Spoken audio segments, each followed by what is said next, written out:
Hello friends and welcome back to our YouTube channel. तो आज के इस वीडियो में हम लोग करेंगे प्रारंभिक समाज के एमसीक्यू, जो कि हमने लास्ट चैप्टर किया था प्रारंभिक समाज के ऊपर। तो उसके एमसीक्यू क्वेश्चन आंसर नहीं किए थे, तो आज इस वीडियो में हम लोग वही डिस्कस करेंगे।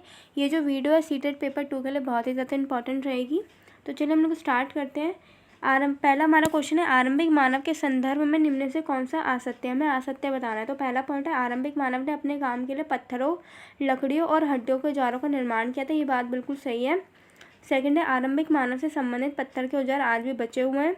कुछ औजारों के साथ हड्डियों या लकड़ियों के मुट्ठे लगाकर भाले तथा बाढ़ जैसे हथियार बनाए जाते थे। तो ये तीनों ही बात बिल्कुल सही है, तो इसमें असत्य कोई है ही नहीं। तो इसका आंसर होगा राइट, उपरोक्त में से कोई नहीं।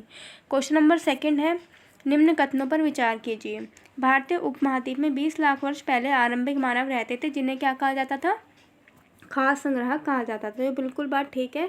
जो खाद्य संग्राहक उनको कहा जाता था जो 20 लाख वर्ष पहले से भारतीय उपमहाद्वीप में रह रहे थे मानव। उसके बाद है, आमतौर पर आरंभिक मानव खाने के लिए जंगली जानवरों का शिकार करते थे। ये बात भी बिल्कुल ठीक है। तो इसमें बताना है कौन सा कथन सत्य है। तो ए और बी दोनों क्या हो जाएंगे? राइट आंसर हो जाएंगे। तो इसका थर्ड राइट आंसर है। उसके बाद क्वेश्चन नंबर थर्ड है, निम्न कथनों पर विचार कीजिए। आरंभिक मानव पुरास्थलों में रहते थे। जो आरंभिक मानव थे वो कहाँ रहते थे? पुरास्थलों में रहते थे। पुरास्थल उस स्थान को कहते थे जहाँ औजार, बर्तन, इमारतों जैसी वस्तुओं के अवशेष मिलते थे। तो दोनों ही बात क्या है? बिल्कुल सत्य है। तो इसका ए और बी आंसर हो जाएगा। इसके बाद है, भीमबेटका के संदर्भ में निम्न कथनों पर विचार कीजिए। भीमबेटका आधुनिक मध्य प्रदेश में स्थित है। भीमबेटका कहाँ पे स्थित है? आधुनिक मध्य प्रदेश में स्थित है। इसके बाद यहाँ स्थित गुफाओं और कंदराओं में आदि मानव निवास करते थे। मतलब यहाँ के जो गुफाएं वगैरह होती थी वहाँ पे कौन रहते थे? आदि मानव। तो ये दोनों ही बातें क्या है? बिल्कुल सत्य हैं। ए और बी दोनों क्या हो जाएगा? राइट आंसर हो जाएगा। इसके बाद क्वेश्चन नंबर 5 है, पाषाण औजारों के निर्माण के संदर्भ में निम्न कथनों पर विचार कीजिए। पाषाण उपकरणों का निर्माण 2 प्रकार से किया जाता था। पहला, पत्थर को पत्थर से टकराना था। दूसरा, दबाव शल्क तकनीक के द्वारा। तो ये दोनों ही आंसर बिल्कुल राइट है कि दोनों ही तरीक़ों से क्या किया जाता था? जो औजार वगैरह थे, पत्थर के औजार, वो बनाए जाते थे इन दोनों ही विधियों के द्वारा। इसके बाद है, आग की खोज के संदर्भ में निम्न कथनों पर कौन सा कथन सही है। आधुनिक आंध्र प्रदेश स्थित कुरनूल गुफा में राख के अवशेष प्राप्त हुए हैं। आरंभी लोग आग जलाना सीख गए थे। मानव को आग की जानकारी निम्न पुरापाषाण काल में हुई थी और उपरोक्त सभी। तो इसका राइट आंसर है फोर्थ, कि आधुनिक आंध्र प्रदेश स्थित कुरनूल गुफा में क्या था? राख के हमें अवशेष मिले थे और आरंभिक लोग जो थे वो आग जलाना सीख गए थे और मानव को आग की जानकारी कहाँ से मिली थी? निम्न पुरापाषाण काल में हुई थी। इसके बाद क्वेश्चन नंबर 7 है आपका, निम्न कथनों पर विचार कीजिए। भारत में पुरापाषाण काल के दौरान शुतुरमुर्ग होते थे। शुतुरमुर्ग के अंडे के अवशेष जो महाराष्ट्र के पटने पुरास्थल से प्राप्त हुए। तो दोनों ही बातें क्या है? बिल्कुल सत्य हैं। ठीक है, कौन सा कथन सत्य है पूछा है, तो दोनों ही कथन क्या हो जाएंगे आपके? सत्य है। क्वेश्चन नंबर 8 है आपका, इसमें आपको पूरा पैराग्राफ पढ़ना है, ये जो आपको दिया हुआ है।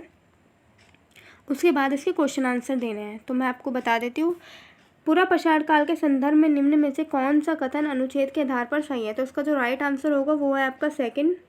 पुरापाषाण काल 12,000 साल पहले से लेकर 10,000 साल पहले तक माना जाता है।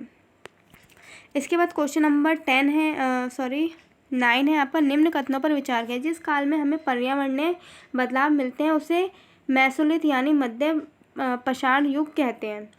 और सेकंड है आपका, मध्य पाषाण युग के औजार आमतौर पर बहुत छोटे होते थे। तो इसमें से आपको बताना है कि कौन सा कथन क्या है? सही है अनुच्छेद के अनुसार। ये जो अनुच्छेद था इसके अनुसार दोनों आंसर सही है, गलत ये आपको बताना है। तो इसका राइट आंसर हो जाएगा 3। दोनों ही क्या है? बिल्कुल सही बात है। उसके बाद नवपाषाण काल के संदर्भ में निम्न कथनों पर विचार कीजिए। यह 10,000 वर्ष से पूर्व से लेकर उसके बाद के काल को नवपाषाण काल कहा जाता है। इस काल में पत्थर के औजार प्राय छोटे हुआ करते थे। तो बताना है कि कौन सा कथन इसमें क्या है? सत्य है। तो उसका राइट आंसर हो जाएगा आपका थर्ड। दोनों ही क्या है इसमें? सत्य है। निम्न में से कौन सा युग्म गलत है? पुरापाषाणिक पुरास्थल भीमबेटका, नवपाषाणिक पुरास्थल मेहरगढ़, महापाषाणिक पुरास्थल हुल्लूर, उपरोक्त में से कोई नहीं। तो इसका राइट आंसर है आपका थर्ड, कि ये आपका जो है गलत मैचिंग हुआ है। ठीक है, इसके बाद है क्वेश्चन नंबर 12, निम्न में कौन सा कथन आ सकता है? बुर्ज होम नवपाषाणिक पुरास्थल है। कुरनूल गुफाएं पुरापाषाणिक पुरास्थल है। ब्रह्मगिरी महापाषाणिक पुरास्थल है। उपरोक्त में से कोई नहीं। तो इसका राइट आंसर है आपका फोर्थ। ये सारे आंसर क्या आपके ठीक है। इसके बाद क्वेश्चन नंबर 13, निम्न में कौन सा स्थल महापाषाणिक पुरास्थल के रूप में माना जाता है? जाना जाता है। तो उसका राइट आंसर होगा आपका फोर्थ, आदि चंदलूर जो है उसे क्या कहा जाता है, महापाषाणिक पुरास्थल के रूप में जाना जाता है। शुतुरमुर्ग के अंडे से मनके किस काल में बनाए गए थे? जो शुतुरमुर्ग था उससे उनके जो अंडे थे उससे मनके कब बनाए गए थे? तो इसका राइट आंसर है आपका फर्स्ट, पुरापाषाण काल में जो था वो शुतुरमुर्ग के अंडों से मनके बनाए गए थे। इसके बाद आपका है 15 क्वेश्चन, निम्न में से कौन सा पुरापाषाण स्थल है? तो इसमें बताना है कि पुरापाषाण स्थल आपका कौन सा है। तो उसका आंसर हो जाएगा राइट, भीमबेटका। मध्य प्रदेश में स्थित भीमबेटका एक पुरास्थल है। कौन सा पुरास्थल है? अभी देखो हमने पढ़ा भी था। तो ये क्या हो जाएगा, पुरापाषाणिक। ठीक है, इसका राइट आंसर है फर्स्ट आपका। किस स्थान पर मृतक को प्राय उत्तर की ओर सिर करके दफनाया जाता है? किस स्थान पर मृतक जो होता है उसको उत्तर की ओर सिर करके दफनाया जाता है? तो उसका राइट आंसर है आपका थर्ड, मेहरगढ़ में। मनुष्य ने कुछ क्षेत्रों में लगभग 8000 वर्षों पहले गांव में रहना आरंभ किया। निम्नलिखित में से किस क्षेत्र में कौन से थे? नर्मदा के आसपास के क्षेत्र, सुलेमान और किरथार पहाड़ियाँ, गंगा तथा यमुना दोआब, दक्कन तथा कोकण। तो इसका राइट आंसर होगा आपका सेकंड, सुलेमान तथा किरथार पहाड़ियाँ जो थी वहाँ पे क्या था, मनुष्य के क्षेत्र जो मतलब 8000 वर्ष पहले गाँव में रहना आरम्भ किया था इन लोगों ने। इसके बाद आपका नेक्स्ट क्वेश्चन है 19, निम्न में से कौन सा आखेटक खाद्य संग्राहक के एक स्थान से दूसरे स्थान की ओर घूमते रहने का कारण नहीं था? तो इसका राइट आंसर आपको हो जाएगा थर्ड, संसाधनों के लिए अन्य आखेटक खाद्य संग्राहक समूह में संघर्ष करना। मानव इतिहास में कौन सा काल युग सबसे लंबा था? तो पुरापाषाण काल जो था वो सबसे लंबा काल माना जाता है। इसके बाद नेक्स्ट क्वेश्चन है आपका, डैश में प्राचीन शैल चित्रकला मिली है? जिसका राइट आंसर आपका फोर, मध्य प्रदेश और Uttar Pradesh.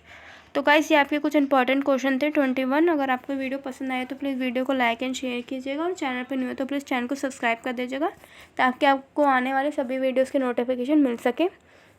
So thank you so much for watching my video.